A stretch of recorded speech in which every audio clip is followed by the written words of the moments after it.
있으시면 네, 질문해 주시기 바랍니다.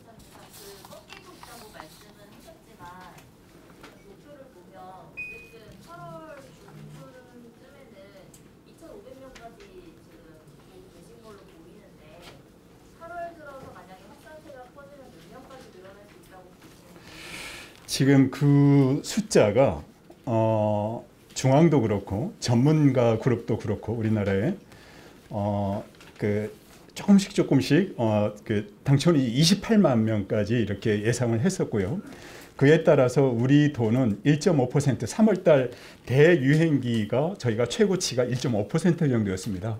그에 맞는 대응을 했었는데 최근에 이제 그 재감염률이라는 게 있습니다. 감염됐다가 다시 감염되는 그 비율이 3%대에 머물고 있고 재감염률이 생각보다 지금 적게 나타나고 있고 그 다음에 이제 그 BA 2.75도 사실은 생각보다 확진율이 그렇게 높지 않아서 지금은 당초 계획보다는 조금 더 최고 그 발생 빈도수가 조금 더 줄어들고 또 생각보다 조금 더 앞당겨서 정점이 좀 더 앞당겨질 게 아닌가 하는 분석을 많이 내놓고 있습니다.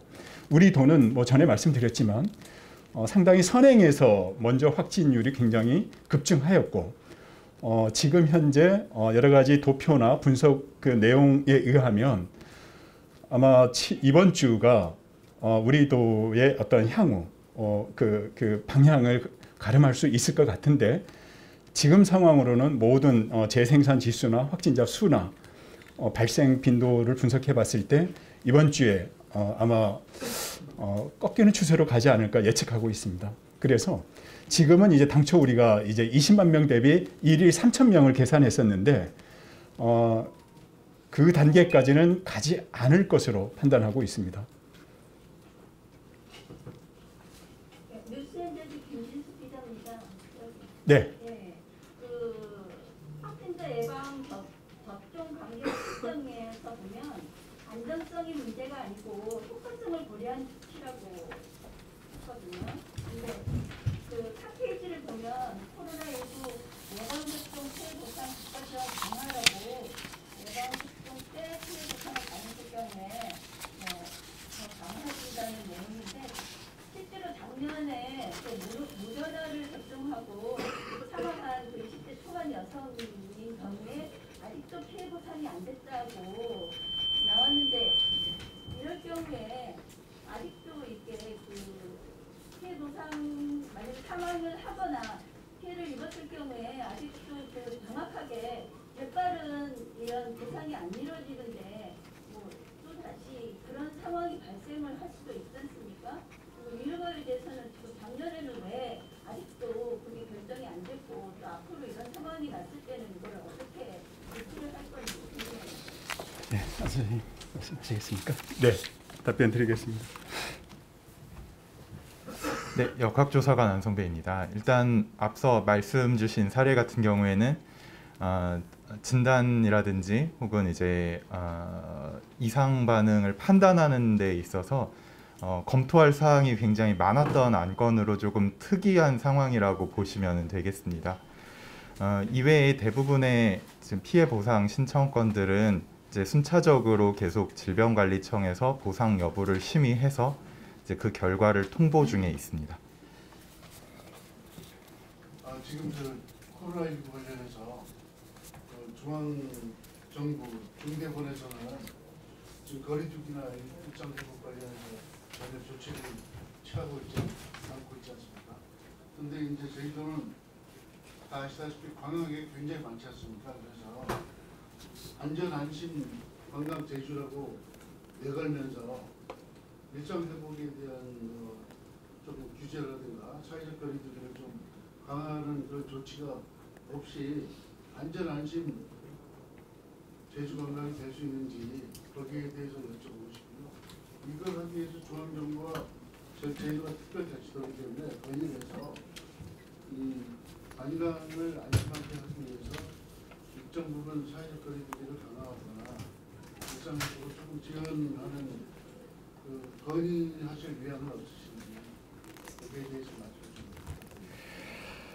예, 그 말씀하신 내용에 대해서 조금 설명을 드리면, 우리가 당초 우한에서 바이러스가 발생되어 처음에 이렇게 나타났고, 알파, 델타, 오미크론, BA5까지 오는 과정에서 이 바이러스의 특징이라는 게 있습니다. 감염률, 전파력 이런 것들이 처음 바이러스에 비해서 지금은 상당히 그 감염력이나 확장력이 너무 넓었기 때문에 통제나 격리 등을 통한 사회적 거리두기 형태의 감염률을 낮추는 게 사실은 물론 다 정책이란 건 득도 있고 실도 있고, 근데 그 접점을 찾는 게 굉장히 중요한데, 그렇게 어떤 공격적인 통제나 거리두기나 제한을 통해서 지금처럼 오미크론, BA5 같은 이 감염력이 높은 바이러스를 통제하는 게 사실은 쉽지는 않은 부분이 분명히 있습니다. 그런데 그의 반대 입장에서는 또 여러 가지 사회적으로, 사회 참여적으로, 경제적으로 여러 가지 여건이 또 경직되는 또 약간 부작용이 또 크기 때문에 정책은 그 접점을 잘 찾아내야 되는 것인데, 지금은 사회적 거리두기에 대한 그러한 정책은 지금 현재는 고려하지 않고 있습니다. 안전 안심 방역 제출하는 그래서 예. 좀 방역 대책이나 도민들도 그렇게 와닿지 않거든요. 그래서 확진이 되거나 또 이렇게 중증 이행이 될 경우에 의료 역량 체계를 지금 상당히 강화하고 있고, 그런 상황에 철저히 좀 보호적으로 대응을 준비하고 있다는 말씀을 드립니다. 그래서 이제 원스톱 진료기관이라든가 중증 그 병상 확보율이라든가 치료제 처방을 즉시 원스톱으로 할 수 있도록 하는 거라든가 이런 것들을 대폭 강화하고 있다는 말씀을 드립니다. 중앙 정책에 그냥 따라가시겠다는 거고, 그다음에 안전 안심 건강 제조니까 약간의 대책이 나와야 되지 않나. 기존에 안전 안심 건강이란 거기에 대한 정책을 보면 늘 한 가지입니다. 관광지 전체업체하고 그런 거 말고는 특이하게 이렇게 하는 게 없기 때문에 제이도 차원에서 정말 지방자치지 않습니까? 그럼 중앙하고는 좀 다르게 할 수도 있는 게 아니라 건의를 할 수 있죠. 제이도가 이렇게 관광객이 최고 화랑기니까 조금 우리 강화할 필요가 있다. 어떻게 생각하십니까? 중앙본부에도 한번 물어보시고 거기에서 답을 받으면 거기에 대해서 대처를 하시면 될 것 같다는 생각이 들어서. 네. 지금 해외 입국객이나 그 국내 그 여행을 오시는 분들을 위해서 4개 숙소 같은 것을 마련도 하고 있고요. 공항 내 또 진단을 받을 수 있는 검사 시설도 설치해 놓고 있고, 물론 이제 그 외에 어떤 상황이 또 발생했을 때는 즉시 대응할 수 있도록 늘 예의주시하고 있다는 말씀을 드립니다. 네. 제주에서의 박성훈 기자입니다. 네. 그 중간에 무증상자여도 의사 판단에 따라서 역학적 연관성 입증되면은 순서상황 검사 받습니까? 네.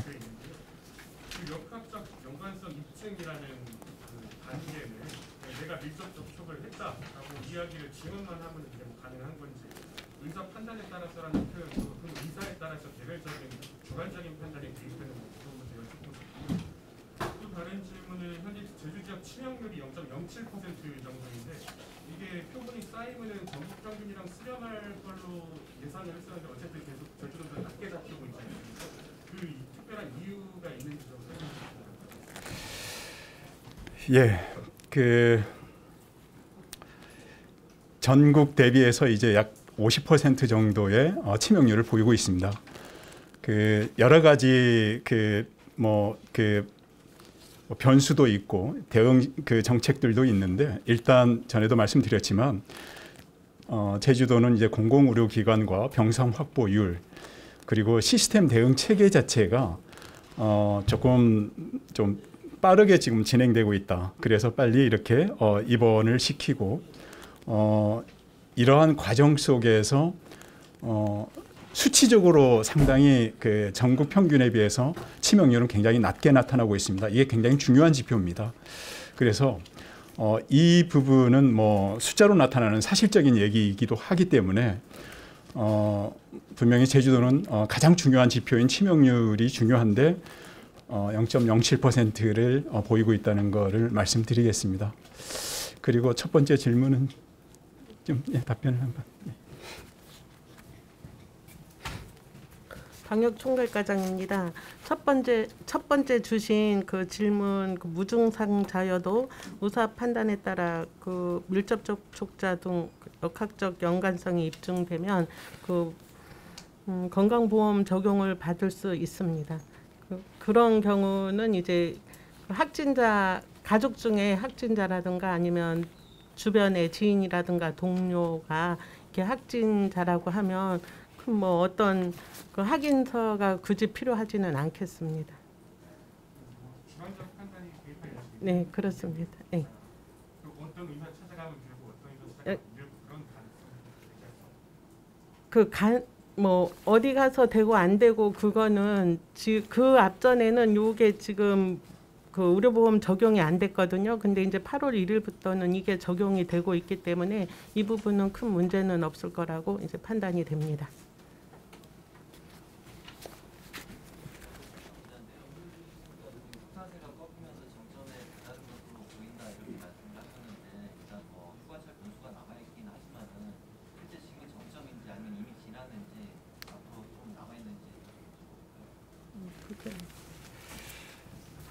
지금 7월 셋째 주부터 넷째 주, 이제 8월 첫째 주 아닙니까? 그래서 아까 이제 모두에 말씀드린 부분은 이번 주가 사실은 그 휴가의 피크 기간이기 때문에 변수는 있습니다. 그런데 지금까지 분석한 자료로 보면 7월 말을 정점으로 확연히 여러 지표들이 꺾이는 그 모양새를 보이고 있다는 말씀을 드린 거고요. 이번 주 한번 예의주시 해봐야 되겠습니다. 왜냐하면 입도객이나 외부에서 들어오는 분들도 너무 많을 뿐더러 태풍이 지나가서 이게 이동량과 굉장히 중요한 정비례 그 요소가 있기 때문에 근데 지난주 전국 이동량이 지방 통계로 보면 4.3%가 증가했습니다. 지방 통계니까 제주도는 아마 그것보다 훨씬 이동량이 높을 겁니다. 그래서 태풍도 끝났고 이번 주가 훨씬 더 이동량이 늘어나게 되면 확진자가 더 늘어날 수도 있기 때문에 이번 주를 예의주시하겠다는 겁니다. 근데 지금까지는 전반적인 여러 가지 그 분석 자료는 꺾인 것으로 나타나고 있습니다. 오늘 현재 1.04의 재생산 지수를 보이고 있는 내용이 미래를 예측할 수 있는데 이게 급작스럽게 이제 상승하거나 그러진 않을 것으로 판단하고 있습니다.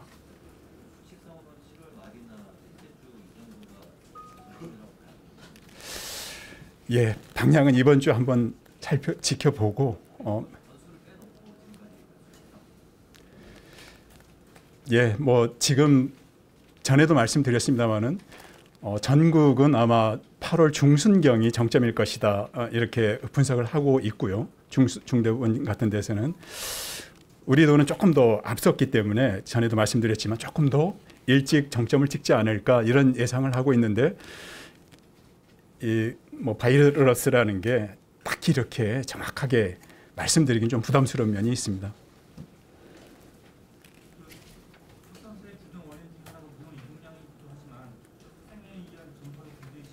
예, 다시 한번. 학생요.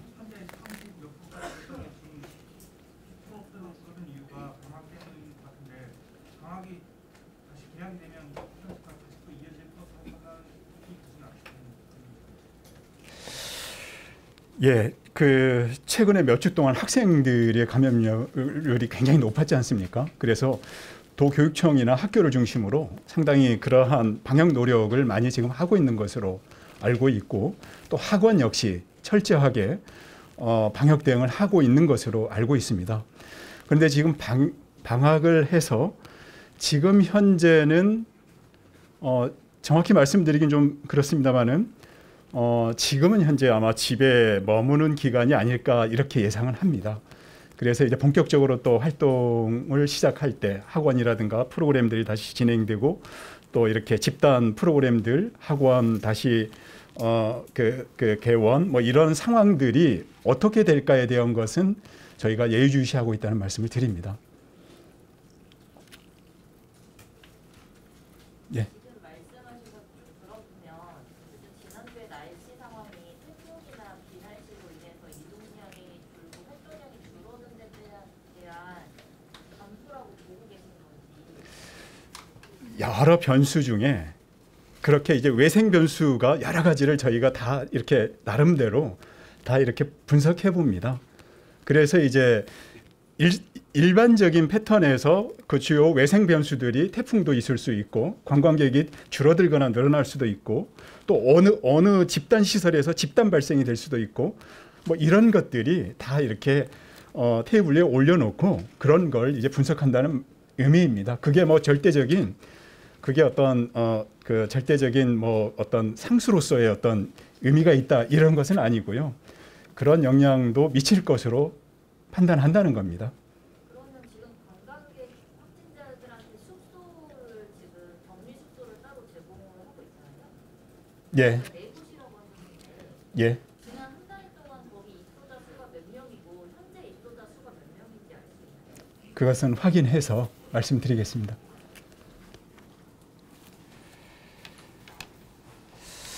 예, 더 이상 질문이 없으시면 이상 마치겠습니다. 오늘도 즐거운 하루 되십시오.